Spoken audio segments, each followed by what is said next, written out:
স্বাধীনতা দিৱসৰ দিনাই ৰাজ্যজুৰি বোমাতংক ৰাজ্যৰ 25 স্থানত বোমা সংস্থাপনৰ দাবী আলফা স্বাধীনৰ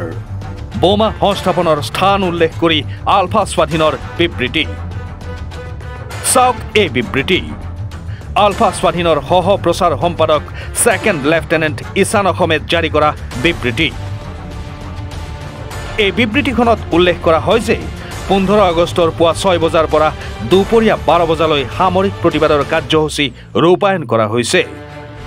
পিছে কাৰিকৰী বিজুতিৰ বাবে এই কাৰ্যসূচী নিৰ্ধাৰিত সময়ত ফলপ্ৰসূ নোহোৱাত জনস্বাস্থ্যৰ প্ৰতি লক্ষ্য ৰাখি প্ৰতিবাদথলীসমূহ ৰাজহুৱা কৰা হৈছে এই স্থানসমূহৰ পৰা বোমাসমূহ আঁতৰাই নি নিষ্ক্ৰিয় কৰোৱাবলৈ থলগিৰি জনগণৰ পৰা সহযোগিতা কামনা কৰে আলফা স্বাধীনে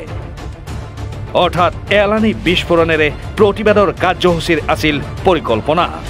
এই পত্ৰখনত উল্লেখ আছে ডিব্ৰুগড়ৰ অসম ৰাজ্যিক পৰিবহণ নিগমৰ এখন পুৰনিবাসত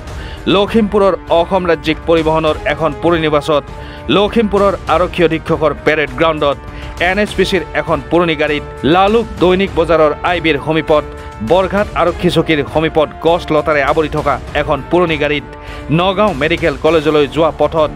আদিত্য হাস্পতাল পোৱাৰ পূৰ্বে দেখা পোৱা এটা ইটা ভাটাৰ সমীপত মাটিত পুতি থোৱা অৱস্থাত সংস্থাপন কৰা হৈছে বোমা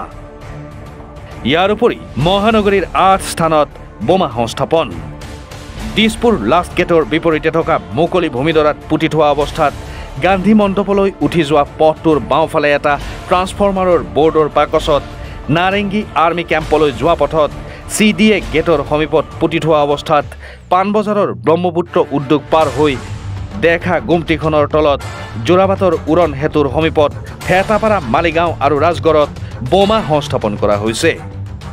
আনহাতে নলবাৰীৰ পুৰণি মেডিকেললৈ সোমোৱা পথটোৰ কাষৰ এখন পুৰণি এম্বুলেন্সৰ ভিতৰত ৰঙিয়া তামুলপুৰ ৰোডৰ SBIৰ ৱেলকাম বোৰ্ডখন পাৰ হৈ দেখা প্ৰথম দোকানখনৰ কাষৰ খালী ঠাইখিনিত গৰেশ্বৰ চক তামুলপুৰত বোমা সংস্থাপন কৰা হৈছে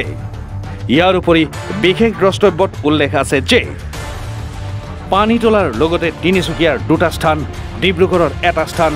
গোলাঘাট সৰুপথাৰৰ 2টা স্থানত বোমা সংস্থাপন কৰা হৈছে কিন্তু এই স্থানসমূহ সঠিকভাৱে নিৰূপণ কৰিব পৰা নাই ইয়াৰ পিছতে ৰাজ্যজুৰি হাহাকাৰ উজনিৰ পৰা নামনিলৈ কপনি মহানগৰীতো হাহাকাৰ পৰিস্থিতি লগে লগে এই স্থানসমূহত জপিয়াই পৰিল আৰক্ষী বাহিনী যিকোনো প্ৰকাৰে বোমাসমূহ উদ্ধাৰ অভিযানত নামিল মহানগৰকে ধৰি বিভিন্ন জিলাৰ আৰক্ষী ইয়াৰ মাজতে মহানগৰীৰ গান্ধী মণ্ডপত সংস্থাপিত বোমাটো উদ্ধাৰ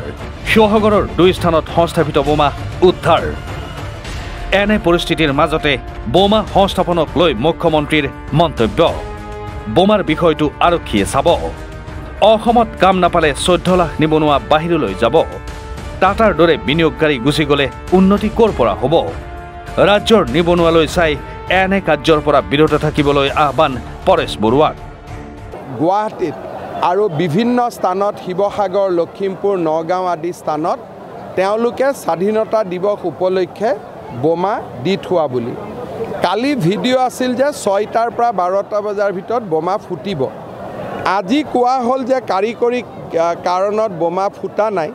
আৰু পুলিচে বোমাবিলাক উদ্ধাৰ কৰিব লাগে পুলিচে বোমা পাইছে বা নাই পোৱা সেই বিষয়ে আপোনালোকক পুলিচে ক'ব মই মাত্ৰ এটাই অনুৰোধ কৰিম যে টাটাই অসমত সেমিকণ্ডাক্টৰ ইণ্ডাষ্ট্ৰী আনিছে আৰু বহুত অসমলৈ বিনিয়োগ আহিব বহু বছৰৰ মূৰত অসমখনে অলপমান বিকাশ আৰু প্ৰগতিৰ মুখ দেখা পাইছে মই বোমা আছে নাই এই বিতৰ্কত নগৈ মই আলফাৰ সেনাধ্যক্ষ পৰেশ বৰুৱা ডাঙৰীয়াক অনুৰোধ কৰিম যাতে কোনো কাৰণতে আমি অসমত এনেকুৱা পৰিৱেশ সৃষ্টি কৰিব নালাগে যাতে বিনিয়োগৰ পৰিৱেশটো নোহোৱা হৈ যায় কি কয় মহানগৰীৰ আৰক্ষী আয়ুক্ত দিগন্ত বৰাই আৰু সাৱধানতা অৱলম্বন কৰি 2টা অবজেক্ট যি বোমা সদৃশ অবজেক্ট আছিলে আমি সাৱধানতাৰে খোলা হ'ল আৰু খোলা হোৱাৰ পিছত দেখা গ'ল যে তাতে সাৰ্কিট আছে আৰু বোমা সদৃশ যিটো সাৰ্কিট থাকিব লাগে সেই সাৰ্কিটটো আছে কিন্তু তাত যিটো ট্ৰিগাৰিং মেকানিজম বা ডিটনেটিং মেকানিজিম সেই মেকানিজিমটো নাই আৰু এক্সপ্ল'চিভৰ নিচিনা কিছুমান ছাবষ্টেঞ্চ তাত এটা টেমাৰ ভিতৰত সংস্থাপিত কৰিছে গতিকে আমি সাধাৰণভাৱে সেইটো এক্সপ্ল'চিভ হয়নে নহয় আমি ক'ব নোৱাৰোঁ কাৰণ সেইটো এক্সপাৰ্টেহে ক'ব পাৰিব আৰু আফটাৰ কেমিকেল এক্সামিনেশ্যন কিন্তু এটা কথা মই পুনৰ কৈছোঁ যে 8টা স্থান যি গুৱাহাটীত কৈছিলে সেই 8টা স্থানৰ ভিতৰত 6টা স্থানত আমি একো এনেকুৱা সন্দেহযুক্ত বস্তু নাপালোঁ 2টা স্থান পাণবজাৰৰ এটা স্থান আৰু এই গান্ধী বস্তিৰ এটা স্থান তাত আমি বোমা সদৃশ 2টা বস্তু পাইছোঁ তাত চাৰ্কিট আছে ডিটনেটৰ আছে কিন্তু ট্ৰিগাৰিং মেকানিজিম যিটো ইগনিশ্যন মেকানিজিম সেই ইগনিশ্যন মেকানিজিমটো এবচেণ্ট আৰু যিটো এক্সপ্ল'চিভ ছাবষ্টেঞ্চ নিচিনা কিছুমান আমি ছাবষ্টেঞ্চ পাইছোঁ কিন্তু সেইটো সঁচাকৈ এক্সপ্ল'চিভ হয়নে নহয় সেইটো আফটাৰ কেমিকেল এক্সামিনেশ্যনৰ পিছতহে আমি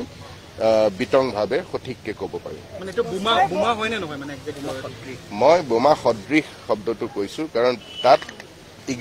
যিটো ইগনিশ্যন মেকানিজিম সেইটো এবচেণ্ট ইয়াৰ মাজতে আলফা স্বাধীনে সংস্থাপন কৰা বোমাবোৰ কেনেকুৱা তাক বুজাবলৈ ফটো প্ৰেৰণ নিষিদ্ধ সংগঠনটোৰ মুঠতে স্বাধীনতা দিৱসৰ উলহ মালহৰ মাজতে ৰাজ্যৰ বিভিন্ন প্ৰান্তৰ জনসাধাৰণে দিনটো কটালে ভয় শংকাৰ মাজত ব্যুৰো ৰিপোৰ্ট এনি ভাৰত 24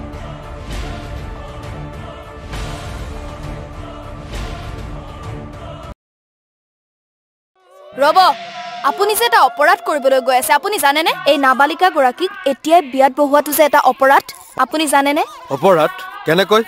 মোৰ ছোৱালী মোৰ কথা তুমি যিয়েই নোকোৱা ভূঞা 18 বছৰৰ তলৰ যিকোনো কন্যা সন্তানৰ বিয়া দিলেই আইনগতভাৱে এক দণ্ডনীয় অপৰাধ বিয়া দিয়াজন যিমান দায়ী বিয়া পতাজনো সমানে দায়ী এতিয়া তাই পঢ়া শুনা কৰাৰ বয়স খেলা ধূলা কৰাৰ বয়স তাই খেলিবলৈ দিয়ক পঢ়িবলৈ দিয়ক আৰু চাব এদিন আপুনি তাইক লৈ গৌৰৱ অনুভৱ কৰিব পাৰিব এতিয়াই তাইক সংসাৰৰ বোজা দি তাইৰ ভৱিষ্যত জীৱনটো অন্ধকাৰ কৰাৰ অধিকাৰ তোমাৰ জানো আছে মোৰ ভুল হৈ গ'ল মাজনী মোক ক্ষমা কৰিবা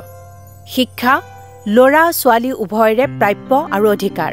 আপোনাৰ কন্যা সন্তানক তাইৰ এই প্ৰাপ্যৰ পৰা বঞ্চিত নকৰাব বাল্য বিবাহ ভাৰতীয় আইনৰ দ্বাৰা বিহিত এক দণ্ডনীয় অপৰাধ এনে অপৰাধ কৰি আপোনাৰ কন্যা সন্তানৰ ভৱিষ্যত অন্ধকাৰৰ মাজলৈ ঠেলি নিদিব